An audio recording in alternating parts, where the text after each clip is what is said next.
안녕하십니까. 세상 읽어주는 남자 이성훈입니다. 오늘은 엑시노스 2600에 대해서 말씀드리겠습니다.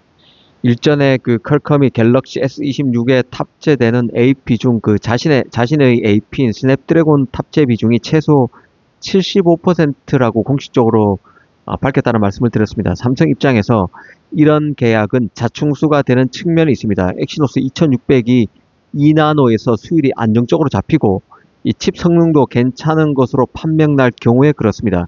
지금 돌아가는 상황을 놓고 보면 이 퀄컴과의 계약이 자충수가 될지 아니면 삼성의 전략적 선택이 될지 모호한 측면이 있습니다. 엑시노스 2600의 양산을 앞두고 잘 살펴봐야 할 포인트라는 생각인데요.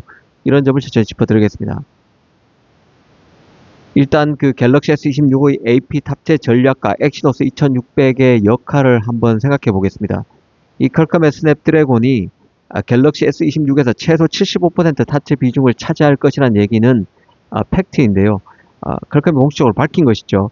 삼성의 그 자체 AP인 엑시노스 2600이 아무리 많이 탑재되더라도 갤럭시 S26 시리즈에서 최대 25%를 넘지는 못한다는 의미입니다. 이것을 어기게 되면 퀄컴에게 위약금을 줘야 되는 상황이죠.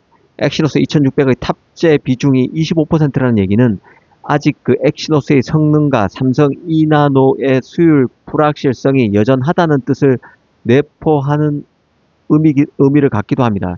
이 아시다시피 엑시노스 2600은 삼성의 2나노 공정인 SF2 노드에서 제작됩니다. 현재까지 첨단 공정의 수율 안정화에 대한 우려가 상존하는 상태인데요. 칩 성능이 아무리 뛰어나게 나와도 대량 생산에 필요한 안정적 수율이 확보되지 않으면 탑재 물량을 확대하기는 쉽지 않습니다. 어렵습니다.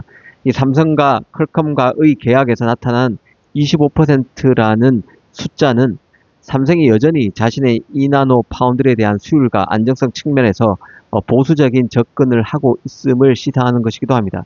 이 만에 하나 삼성 입장에서 다행스럽게 엑시노스 2600의 양산 수율이 기대 이상으로 나온다면 25% 계약은 AP를 구입하는 데 들어가는 비용을 절감할 절호의 기회를 삼성이 날리는 측면이 있습니다. 삼성 자체 AP 탑재는 일반적으로 원가 절감과 파운드리 가동률 상승에 기여하는 것이죠. 그런데 75% 물량을 퀄컴에게 의존하게 되면 그 효과가 제한적일 수 있다는 뜻입니다.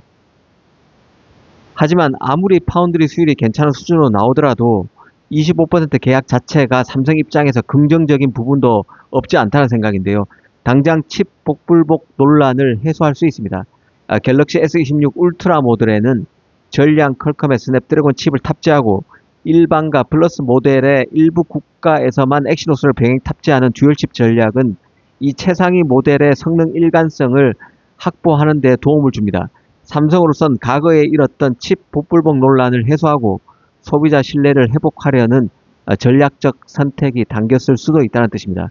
지금 상황만 냉정히 놓고 보면 엑시노스 2600의 자체 성과와 상관없이 탑재 비중이 25%로 제한되는 것은 자체 AP 개발 노력을 생각했을 때 아쉬운 자충수처럼 보일 수 있습니다.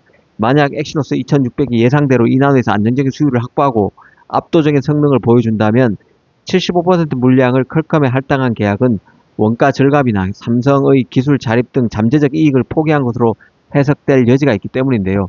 그럼에도 25% 계약이 갖는 전략적 선택도 무시할 수 없다는 게 개인적인 생각인데요.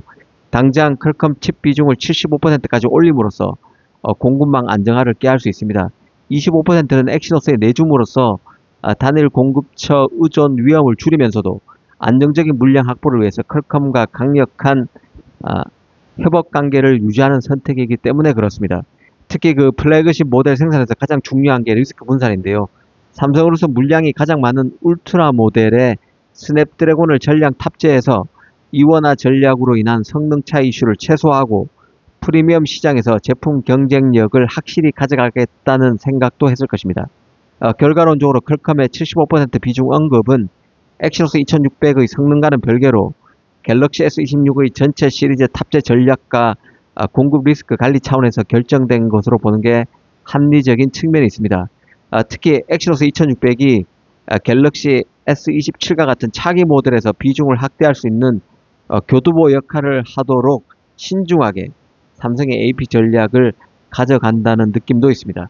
현재 냉정히 보면 삼성 2나노는 3나노보다 좋다는 얘기가 나오고 있지만 그리고 실제 머스크가 AI6 칩을 삼성 2나노 파운드리에 맡기기도 했지만 그럼에도 삼성 2나노에 대한 시장 신뢰는 높다고 보기는 아직 어렵습니다. 게이트 올 어라운드를 적용한 삼성 2나노에 대한 평가는 현재 업계에서 하이 리스크, 하이 리턴 전략으로 요약되는 것이죠. 다르게 말하면 3나노 공정에서의 수율 관리 실패 이력 등으로 삼성 파운드리의 첨단 공정에 대한 시장 신뢰가 높지 않다는 뜻입니다. 머스크가 TSMC의 독점 체제를 깨고 삼성의 대규모 물량을 맡긴 것은 공급망 리스크를 분산하고 삼성과 TSMC 간의 경쟁을 유도해서 더 좋은 가격과 기술 지원을 받으려는 고단수의 전략적 선택이지만 아직 삼성 2나노는 경쟁력 입증 과정에 있는 노드라는 게 냉정한 평가일 것입니다. 삼성 2나노의 진정한 신뢰도는 갤럭시 S26에 탑재될 엑시노스 2600과 테슬라 AI6 칩의 실제 양산에서 안정적인 수율을 얼마나 빨리 확보하느냐에 달려 있습니다. 한 가지 주목할 포인트가 또 있는데요.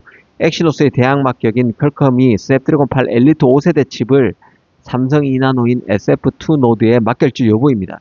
현재까지 시장 얘기를 종합해보면 퀄컴이 삼성 2나노 공정을 활용할 가능성은 높은 편으로 판단이 되는데요. 이미 시험 생산이 진행되고 있다는 말도 있습니다. 아직 양산 준비의 초기 단계로 퀄컴이 삼성 2나노 기술을 진지하게 검토하고 있다는 뜻입니다. 만약 퀄컴이 삼성 2나노 공정의 수율과 성능에 만족한다면 스냅드래곤 8 엘리트 5세대 칩은 우선적으로 갤럭시 Z 플립 8과 같은 보급형 폴더블 라인업이나 특정 지역 모델에 한정적으로 적용될 수 있다는 관측이 나오고 있습니다.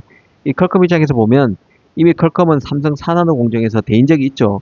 바로 스냅드래곤 8 1세대 칩이 발열 및 전력 효율 문제로 큰 타격을 입었던 아픈 과거가 있습니다. 이 때문에 퀄컴이 삼성에 맡겼던 칩을 TSMC로 다 옮겼었죠.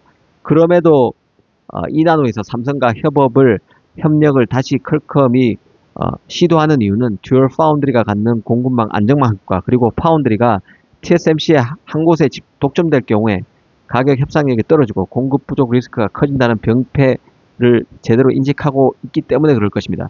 TSMC의 2나노 웨이퍼 단가가 매우 높게 책정된 상황에서 삼성은 경쟁력 있는 가격을 제시해서 퀄컴을 유인할 수 있을 것입니다.